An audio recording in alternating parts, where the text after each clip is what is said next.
As long as I live, I will never eat another peanut butter and jelly sandwich again. Not after what I had found. Something that would make you swear off peanut butter and jelly for life. When I was a kid, I used to love peanut butter and jelly sandwiches.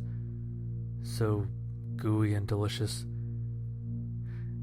And the way the peanut butter would stick to the roof of your mouth. Those were the good old days back when I was a kid, but not anymore. I'll explain. As I got older, I would still eat peanut butter and jelly sandwiches. That is until I got a job working for a local company making peanut butter and jelly. I was an assembly worker making sure the jars were tightly closed and to make sure that there were no imperfections whatsoever. Years of working for this company, I was able to go to any room in the company, all except for one. This one room was either locked or heavily guarded by cameras and security. I thought to myself, what could be behind that door that had to be so well guarded? I shrugged it off and thought it's probably the secret recipe to make their peanut butter and their jelly delicious like it is.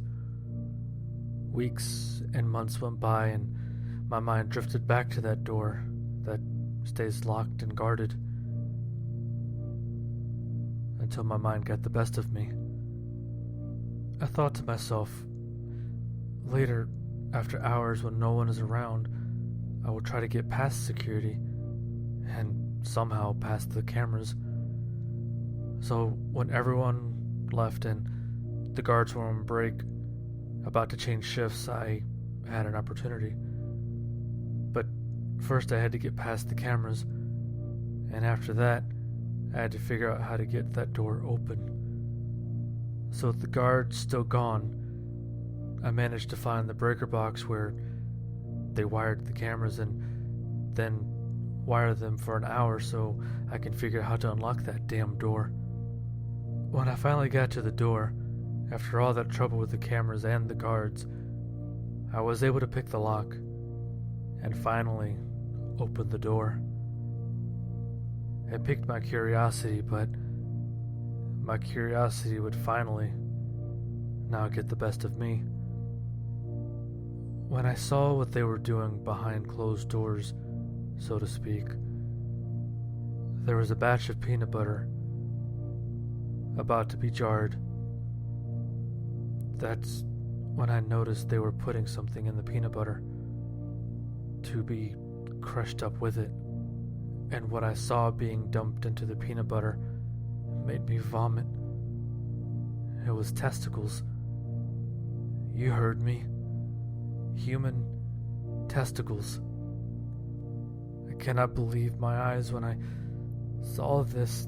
The peanut butter that I grew up with all these years, locally made in my hometown, made from human male genitalia.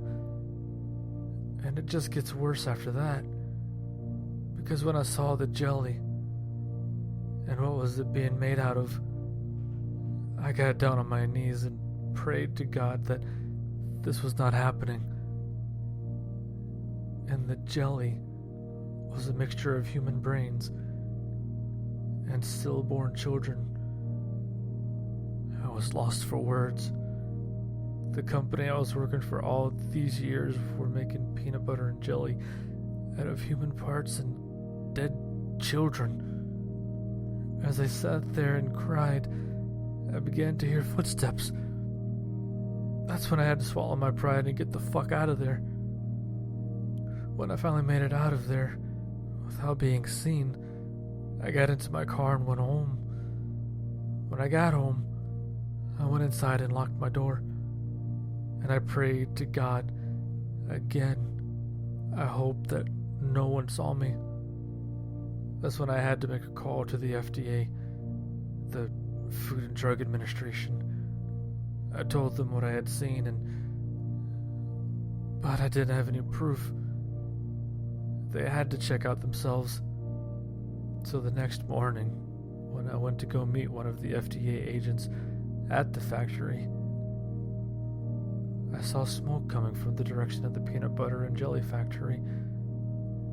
A fire had broke loose, and I lost all my chances to prove what I had seen.